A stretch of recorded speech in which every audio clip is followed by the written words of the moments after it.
Apakah slide-nya bisa terlihat? Lihat dong. Bisa. Oke, ya, baik.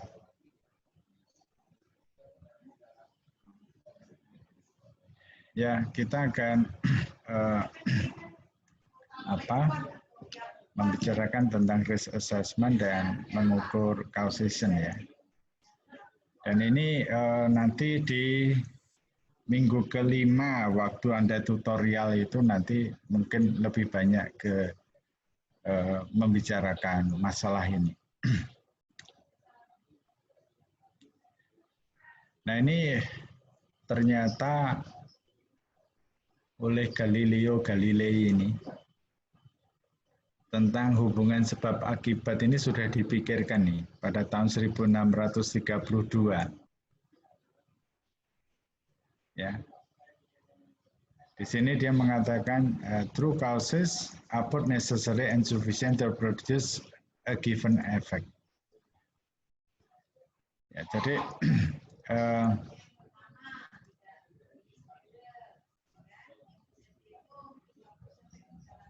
necessary and sufficient untuk menghasilkan suatu akibat. Ya. Jadi suatu sebab yang sebenarnya merupakan dua hal yang perlu dan cukup ya, untuk memproduksi suatu efek. Ya. Sedangkan penyebab yang sebenarnya ini bersifat universal. Ya, misalnya yang menyebabkan TB paru, ya mestinya universal, artinya dimanapun, di negara manapun, di benua manapun, ya TB paru itu ya disebabkan oleh Mycobacterium tuberculosis. Ya, jadi ini tahun 1632. Kemudian kita lihat sejarah lagi. Di Hume ini tahun berikutnya 1739 dia mengatakan causality is a strong one. Ya, ini juga sama dia mencitasi Galileo. Like Galileo one, deterministic. Jadi di sini dia menyebutkan suatu sebab is always followed by a given and specific effect. Jadi sebab itu selalu mendahului akibat. Ya. Nah, cuman di sini seringkali kita juga melihat kebingungan. Seperti artikel yang dipublikasi di PLOS ONE. PLOS ONE ini termasuk jurnal internasional yang kategorinya tinggi ini, Q1. Kalau kita melihat judulnya ya, low normal hemoglobin level and anemia are associated with increased risk of end-stage renal disease. Ini dibaca di waktu PPDS di PK ini dibaca. Ya, kemudian saya tanya, ini kadar hemoglobin yang low normal ini sebagai akibat dari end-stage renal disease atau sebagai sebab. Jadi yang membaca ini, residen ini tidak menduga saya bertanya demikian. Ya. Karena apa? Karena kalau pengertiannya, ya pengertiannya kalau kita belajar nanti kita belajar biological plausibility and coherence ya. Jadi pasien itu yang sebelumnya mungkin DM ya, kemudian dia mengalami komplikasi gagal ginjal ya, chronic kidney disease itu pun ada tahapannya ya, stage-stage-nya. Nah, biasanya pada orang yang gagal ginjal ini ada terganggu sintesis eritropoietin. Karena eritropoietin ini suatu hormon yang diproduksi di ginjal. Nah, kalau eritropoietin sintesisnya menurun, otomatis eritropoiesisnya yang memproduksi eritrosit juga menurun. Ya, menurun. Nah, karena produksi eritrosit itu menurun, ya otomatis dia akan mengalami anemi. Jadi kalau kita melihat judulnya ini seakan-akan anemi ini ya, low normal hemoglobin and anemi ini sebagai penyebab end-stage renal disease. Saya tanya, apa tidak sebaliknya? Ya ini hubungan sebab akibat ini, walaupun di jurnal yang masuk kategori yang bagus ya, cuman masih lolos juga ya. Ya ini hampir sama ya. Jadi mengapa pada COVID ini ada new normal ya? Mana yang lebih penting? Apa kesehatan, apa ekonomi? Nah kalau kita memikirkan kesehatan saja, nggak ada ekonomi, nggak bergerak, negara nggak ada pendapatan, nggak bisa membiayai kesehatan kan? Jadi dua hal itu memang sangat terkait. Ya, sehingga mengapa belum turun betul ya, sudah ada arah ke new normal ya. Sedikit intermezzo ya.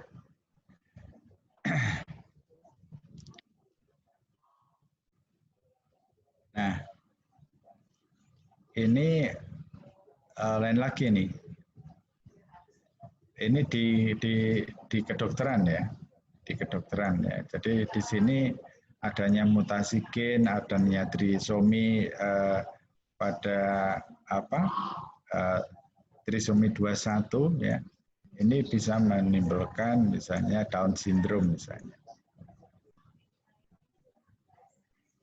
Nah, ini pada penyakit genetik.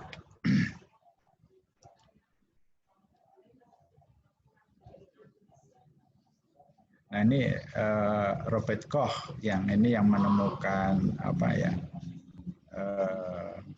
MTB ya.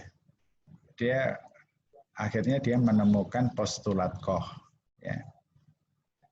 Jadi yang di sini the microorganism must be found in all cases of the infectious disease mestinya. Jadi yang penyebab tadi, it must be isolated, harus dapat diisolasi from the host. Dan dapat ditumbuhkan di dalam pure culture ya. Nah, tapi tidak semuanya demikian, karena bakteri itu ada yang perlu cell culture kalau itu sifatnya intraseluler obligat seperti chlamydia, seperti virus. It must reproduce the original disease when injected into susceptible. Jadi misalnya kita bisa mengisolasi katakanlah MTB ya, kemudian atau kita bisa mengisolasi katakanlah Salmonella typhi. Nah, kemudian Salmonella typhi ini kalau kita injeksikan ke orang yang tidak sakit, dia akan berubah menjadi sakit. It must be found in the experimental host. Ya, ini tadi sudah saya terangkan. Jadi inilah postulat Koch. Nah, kemudian tahun 50 ini. Ini yang bikin heboh ini. Siapa ini? Richard Doll dan Bradford Hill ini. Dia mempublikasikan di British Medical Journal suatu preliminary report yang dia melaporkan hubungan antara merokok dan kanker paru.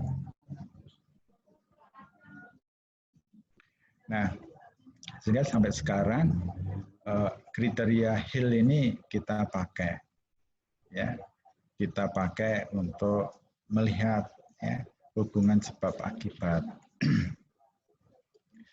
Nah, di sini ada 9 kriteria. Ya. Ada 9 kriteria tentang causality ini. Ya. Dan nanti kita akan bahas satu persatu. Ya. Kemudian ini ada yang lebih belakangan 2005 itu Rothman dan Greenland ini dia menyatakan ini.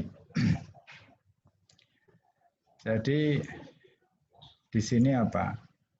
Ada penyakit yang sama, ya. Tapi dipengaruhi oleh 2 set faktor yang berbeda. Ini satu set faktor A, B, C, D, E. Ternyata di sini A, B, F, G, H ini juga bisa menimbulkan penyakit yang sama. Nah, ada juga yang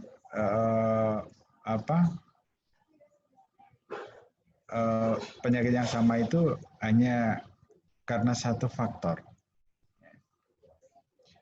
Kemudian ini yang Murray dan Lopez ini lebih kompleks lagi.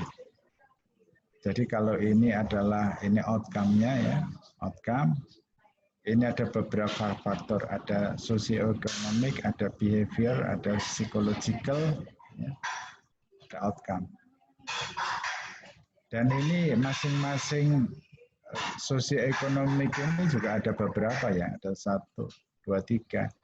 Behavior pun juga. Ya. Ini psychological juga. Nah, ini saling keterkaitan untuk menimbulkan suatu outcome ini atau outcome ini. Sehingga di dalam analisis statistik pun juga nanti akhirnya juga ada yang mengatakan bahwa suatu faktor itu merupakan suatu faktor yang independen untuk munculnya suatu outcome. Tapi bisa juga yang kita nggak bisa menyimpulkan itu karena faktor-faktor ini sangat terkait.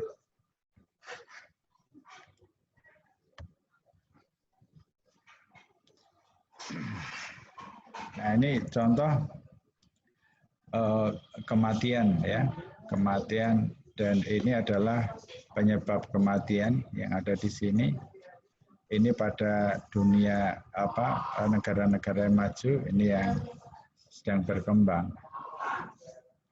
Jadi kekurangan makanan ini merupakan penyebab yang dominan pada negara yang sedang berkembang. Juga air bersih, ya, bersih.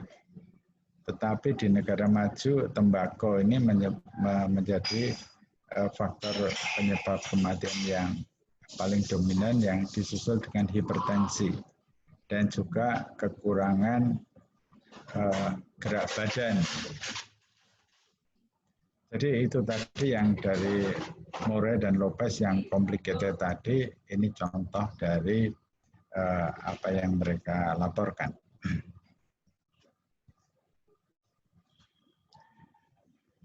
Nah, bagaimana hubungan di dalam kedokteran klinis? Ya. Jadi ini penting sekali untuk menentukan hubungan faktor-faktor ya, faktor risiko atau faktor predisposisi dengan suatu penyakit. Ya. Nah, kira-kira apa faktor risiko untuk COVID-19 ini? Ya, apakah usia balita, ya, apakah usia tua, ya, mana yang lebih berisiko untuk menderita COVID-19. Ya, jadi contohnya itu to discover ya cause and effect, ya. Jadi untuk menentukan hubungan sebab dan akibat, sehingga setelah tahu hubungan itu, ya, kita bisa menentukan strategi untuk pengobatan dan pencegahannya.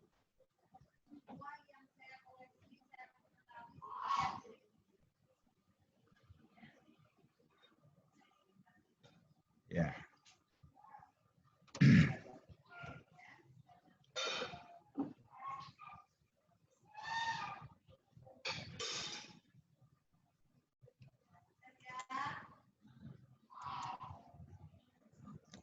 Nah, faktor risiko. Faktor risiko, apa yang dimaksud dengan faktor risiko? Itu suatu kondisi, ya, bisa juga karakteristik fisik, ya, mungkin obesitas, mungkin kurus, ya, atau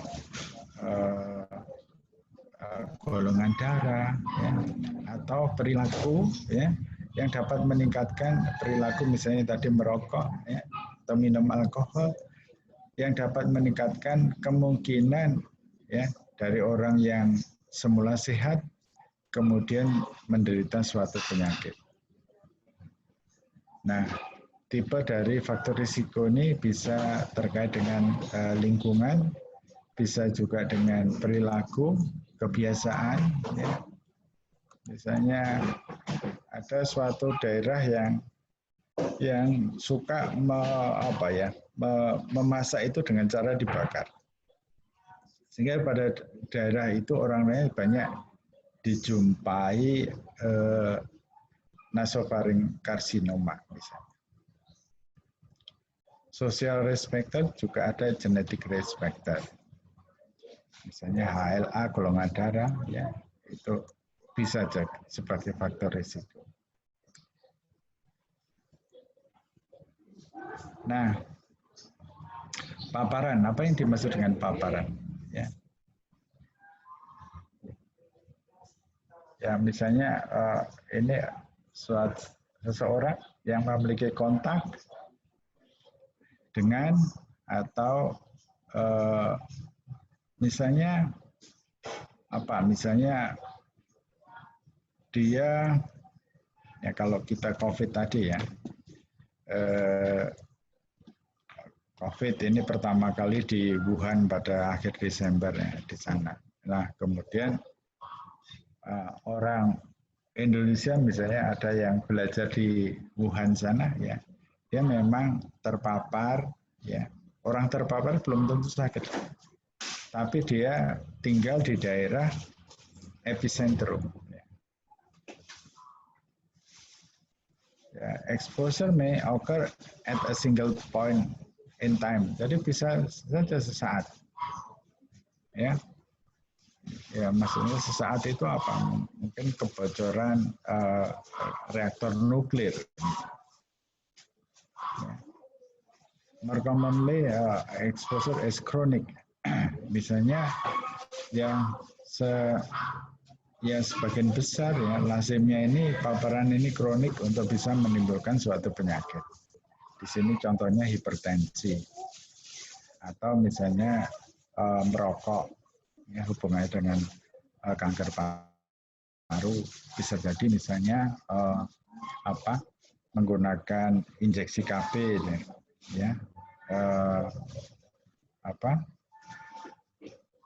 yang kaitannya dengan misalnya kanker ovarium misalnya, ya, injeksi Depo-Provera untuk KB tadi, ya, dengan kanker ovarium ini lama paparannya. Measure of chronic exposure include current dose, ya. Jadi untuk bisa menimbulkan penyakit itu dosisnya harus cukup, ya. Makanya lama, makanya kalau dia terpapar lama ini kumulatif dosisnya semakin tinggi. years and jadi ini kan waktu juga, years of exposure ya, and years since the first exposure. Jadi ada waktu, ada dosis, ada ya tadi lamanya ya. Nah, itu juga akan mempengaruhi apakah seseorang akan menderita suatu penyakit apa tidak. Nah, kemudian hubungan faktor risiko dengan penyakit. Ya, jadi di sini risk factor may be a causal factor of a disease in question. Ya, jadi mungkin, nah, maybe kan, bisa jadi maybe not kan. Apa benar misalnya merokok itu menyebabkan kanker? Nah, dari penelitian-penelitian mengatakan memang orang-orang yang terpapar merokok, dia memiliki risiko menderita kanker paru lebih tinggi dibandingkan mereka atau orang-orang yang tidak merokok. Tapi benar nggak merokok ini sebagai etiologi kanker? Nah, kita nggak tahu kan, harus ada penelitian yang mungkin yang basic medical research yang menguji itu apakah substansi di dalam smoking itu bisa mempengaruhi perilaku dari sel-sel paru atau sel-sel manusia sehingga berubah menjadi tidak terkendali lagi ya. Nah itu ini kan hubungan sebab akibat ini kan kita masih ya epidemiologi klinis. For example, ini sebagai contoh aja adalah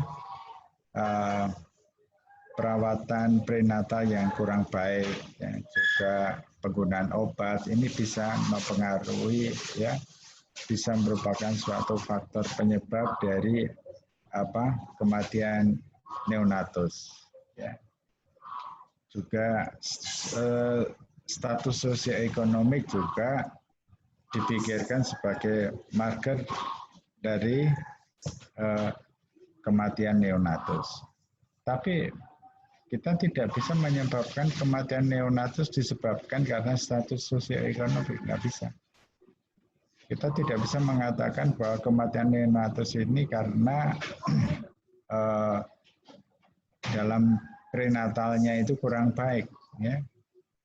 Cuman dari penelitian ini, ya ternyata faktanya bahwa neonatal mortality ini banyak. Kita lihat riwayatnya, ini dulu prenatalnya kurang baik. Ya.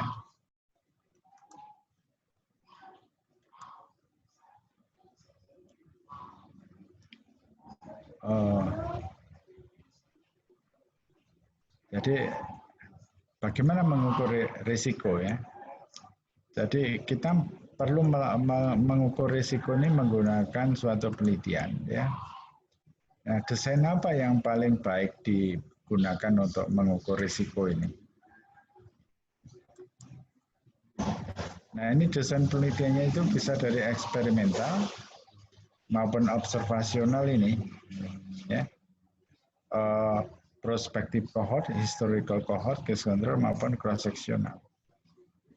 Nah, dari kekuatannya yang paling bagus itu ya eksperimental. Yang paling lemah itu adalah cross sectional.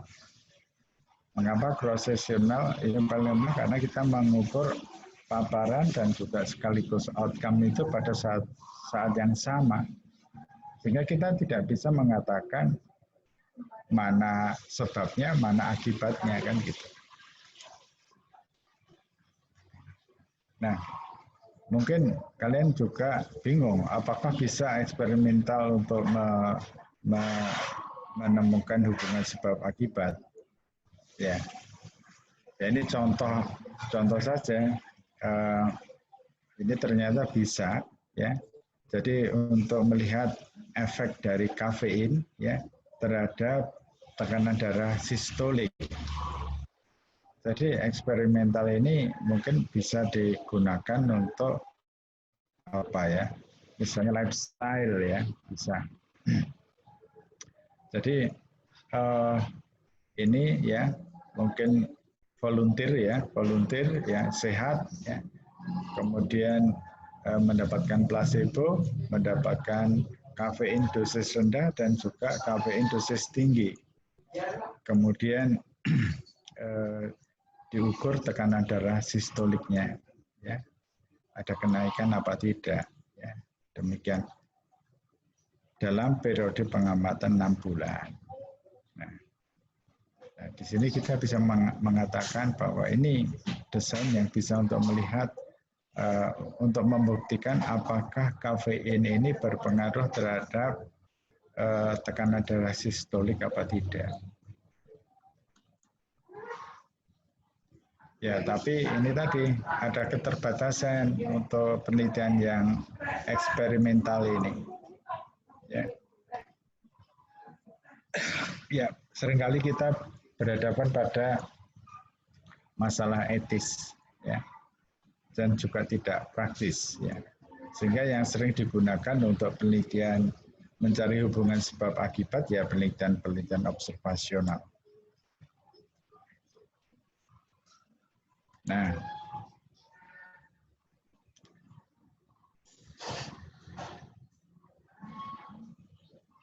ya walaupun penelitian observasional untuk apa kecenderungan biasnya lebih besar dibandingkan yang eksperimental. Tapi kan ini pilihan. Kalau kita tidak bisa melakukan penelitian eksperimental, ya ya kita observasional. Ya. Misalnya kita tadi Richard Doll dan Bradford Hill dia mengamati merokok dan CA paru. Ya, kita mau pakai eksperimental, artinya ya subjek ini di random orang yang sehat ya dirandomisasi, sebagian disuruh merokok, sebagian tidak. Nah ini kan bisa jadi mungkin lebih baik dari desainnya, tapi waktu kita mengajukan ke komite etik pasti ditolak itu, ya, karena melanggar etika. Dan belum tentu subjeknya juga mau, ya kan kalau kita bicara masalah etika kan ada respect for others, ya, bahwa subjek itu memiliki otonomi untuk ya menentukan apakah dia mau menjadi subjek penelitian apa tidak. Ya, itulah kelebihan ya, dan kelemahan dari eksperimental dan observasional yang terkait dengan penelitian atau untuk risk assessment ini. Nah, ini adalah kriteria Hale yang 9 tadi, ya. Misalnya strength association, ya. Jadi nanti di dalam COVID ini misalnya apa yang apakah kalau di rumah sakit itu dibagi menjadi ada zona merah, mungkin tempat bangsal isolasi untuk merawat COVID-19, ada zona kuning, ya, ini risikonya lebih rendah untuk tertular atau menularin, dan kemudian ada zona hijau, ini yang lebih rendah lagi. Nah, mestinya ada kalau kita meneliti ya risiko untuk tertular COVID-19 ini lebih besar pada mereka-mereka yang langsung menangani pasien itu, terutama di zona-zona merah, ya, asal isolasi. Nah, seberapa besarnya?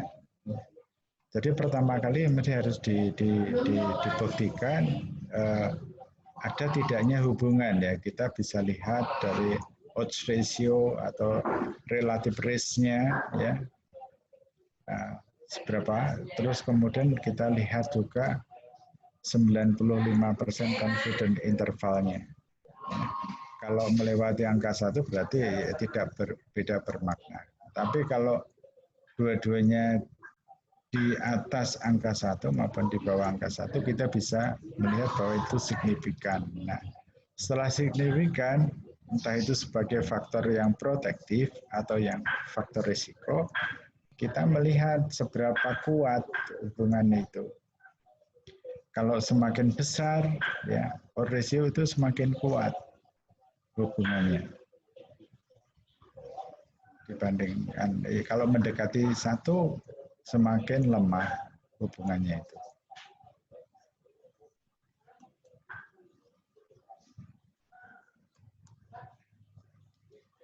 Yang kedua konsistensi ya. Jadi kalau misalnya ada beberapa penelitian yang mengatakan misalnya merokok itu ada kaitannya dengan kanker paru, ada kaitannya dengan merokok misalnya. Nah, banyak penelitian-penelitian yang melaporkan hal yang sama dengan konsistensi yang sama. Ya dengan hasil yang sama. Itu artinya konsisten. Jadi kita lebih bisa percaya pada hasil itu. Ya, ada yang bicara? Pak Casan di luar. Halo? Ya. Yang ketiga tentang spesifik. Bahwa exposure itu akan menimbulkan suatu luaran yang spesifik juga. Ya. Kemudian ini adalah gambaran death rate pada sumbu yang Y ini, kemudian yang sumbu X ini waktu ya, waktu. Kemudian yang gambar ini kematian pada kanker ya, kanker paru. Ya, kemudian yang gambar ini adalah konsumsi tembakau ya, dan yang ini adalah sigaret, tembakau sebagai sigaret ya. Kita bisa melihat bahwa dari tahun ke tahun ini kemudian awalnya memang konsumsi tembakau ini lebih dominan ya. Ya. Kemudian angka kematian ini meningkat tajam di sini. Jadi ini sumbu Y yang di sini adalah konsumsi tembakau dan sigaret per person ya. Per orang. Ini gambaran.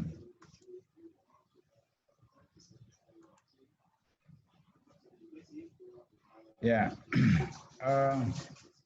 Yang keempat temporality ya. Jadi kalau toh misalnya ya, bisa enggak misalnya merokok ini kaitannya dengan penyakit jantung koroner. Ternyata elastisitas dari pembuluh darah orang merokok itu lebih kaku ya, sehingga pada saat terjadi serangan jantung itu mau dipasang stent itu diperlukan tekanan yang lebar. Nah, bisa enggak orang kemudian yang setelah sebelumnya kebiasaan merokok, kemudian setelah kena stroke atau kena serangan jantung, kemudian dia mengurangi merokoknya. Menurun enggak ininya, risiko untuk serangan berikutnya. Itu yang dimaksud dengan temporality.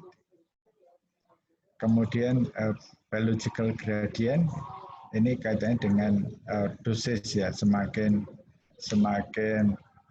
tinggi dosis terpapar, semakin tinggi juga risiko untuk menderita sakit. Jadi ini gambaran ini kematian karena merokok ya. Ini beberapa kurva yang menunjukkan bahwa yang tidak pernah merokok ini kematiannya lebih rendah pada usia 75 ya. Nah, kemudian yang menghentikan merokok pada usia 30 ya. Di sini kurvanya seperti ini. Kemudian yang menghentikan merokok pada usia 50 di sini ya, kematiannya pada usia 75 berapa persen ini ya? 6% untuk berapa? Lebih. Kemudian yang terus merokok ini pada usia 75 yang meninggal sudah 16%.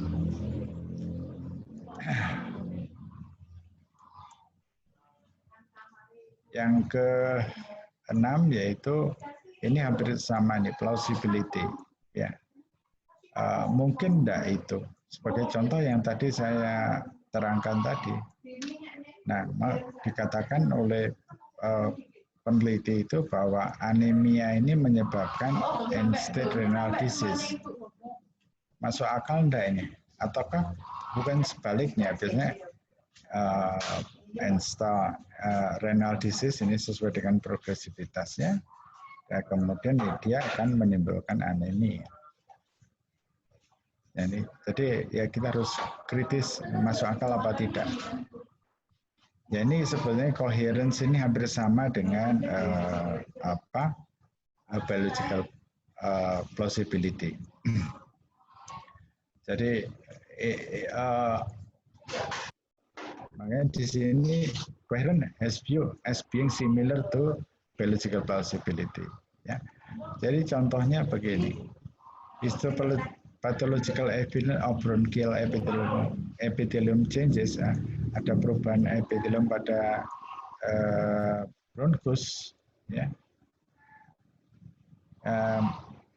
karena jadi terpapar pada asap sigaret ini yang bersifat karsinogenik.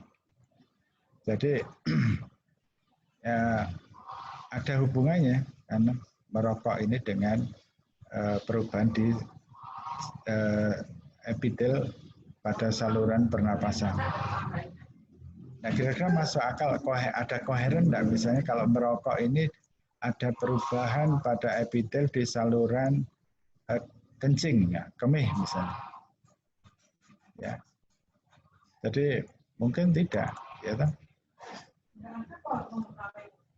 Nah, kemudian yang ke-8 eksperimen ya.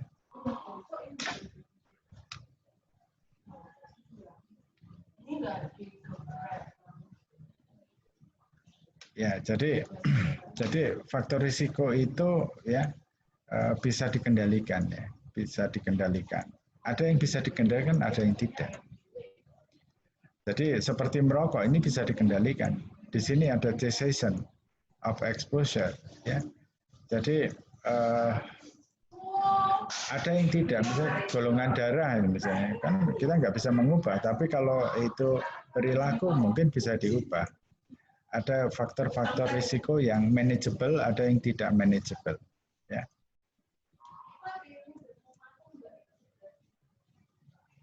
Nah ini contohnya tadi, misalnya dosisnya ya bisa dikurangi dan outcome-nya lebih baik.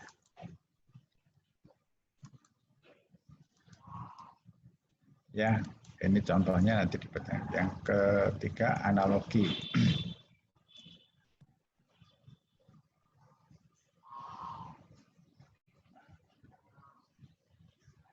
Nah, misalnya tentang hiperkolesterolemia. Ini bisa menyebabkan kardiovaskular ya. Nah, kardiovaskular itu bisa di jantung, bisa di pembuluh darah, bisa juga di otak ya, yang namanya itu nanti kalau mengenai otak ya stroke kan gitu. Ya, ini kan analogi ya. Ya, mungkin ini 9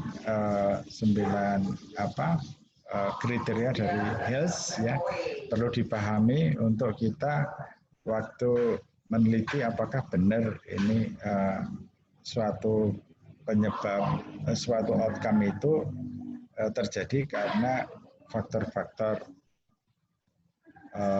yang dicurigai. Ya. Kemudian ini sedikit menerangkan mengenai RR dan hubungan RR dan OR. Ya, OR. Jadi OR ini sebetulnya prediktif dari RR. Nah, OR ini biasanya dilakukan untuk prevalen yang rendah, ya. Sehingga misalnya pada pasien-pasien yang penelitian-penelitian untuk mencari faktor risiko kita menggunakan case control, ya, di mana biasanya kalau penyakit keganasan kan prevalennya rendah, ya, sehingga estimasinya kita menggunakan OR. Nah, OR ini kan bisa dihitung dari A per B dibagi C per D. A kali A per B dibagi C per D. Sehingga ini bisa disederhanakan lagi menjadi A kali C dibagi B kali C, kan. Jadi asalnya dari sini sebetulnya. Nah, asalnya dari sini karena prevalensinya rendah ini dianggap 0, ya. Sehingga rumusnya menjadi ya seperti ini. Seperti ini. Jadi makanya ini OR ini adalah prediksi dari RR. Nah, ini saya pikir kalian sudah paham waktu di B5 interpretasi dari RR atau OR, ya. Jadi kalau kurang semuanya kita lihat berapa RR atau OR-nya, kemudian lihat juga 95% confident intervalnya, batas bawah, batas atas. Nah, dia di mana? Apakah melewati angka 1 atau dua-duanya berada di bawah angka 1 atau di atas angka 1? Ya. Kalau di bawah angka 1 dua-duanya berarti itu protektif, kalau di atasnya berarti risiko. Ya. Kalau melewati angka 1 berarti tidak berbeda secara signifikan.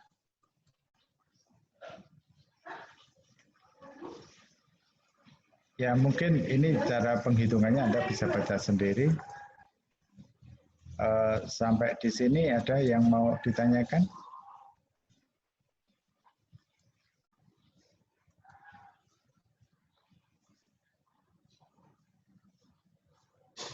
Halo?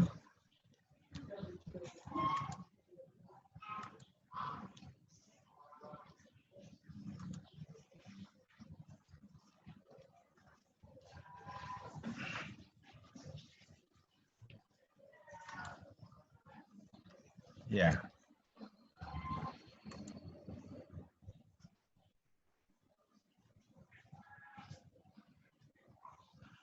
Oke. Apakah ada yang ditanyakan masalah risk assessment? Anda bisa melakukannya, ya, tadi melakukan, ya, bagaimana kita mengukur risiko, ya, dengan merancang suatu penelitian.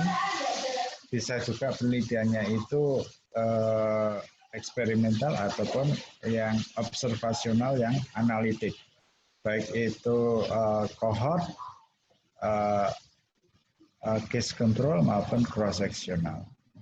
Yang eksperimental itu hanya untuk yang lebih ke lifestyle, ya, lifestyle.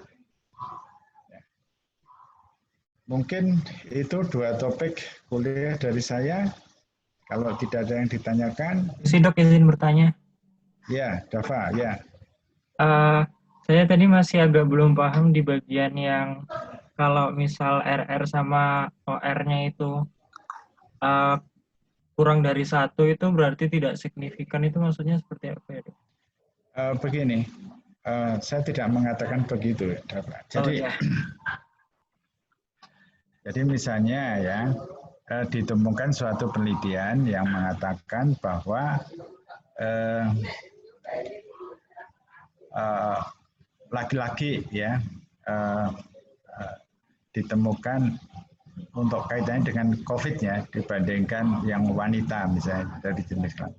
Laki-laki lebih berisiko dibandingkan wanita ya.